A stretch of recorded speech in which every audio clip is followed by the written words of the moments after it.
Hey everybody, welcome back to my Grow Like a Pro YouTube channel. Today is February the 7th, and I just wanted to give you a very fast update on our little basil plants. So I'll just take this and just give it a little bit of a tilt so you can see. These are coming along really well. So I'm very impressed. There is one in here that doesn't look like it's going to make it. It looks like it's dying off. There was one in a previous video, I believe it was this side. I had put a bunch of them in and I didn't think they were going to take off, and they it looks like they did, and there's two of them in there. So I think that was the little square that I was, not too sure about, but there we go. So you can see that they're coming along nicely. So these are being completely grown inside right now because I still have very cold temperatures outside. It's still the middle of winter. We've got lots of snow.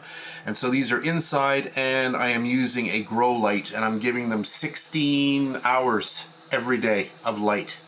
So anyway, that's it for this really fast video. I will keep you updated. Thanks for watching.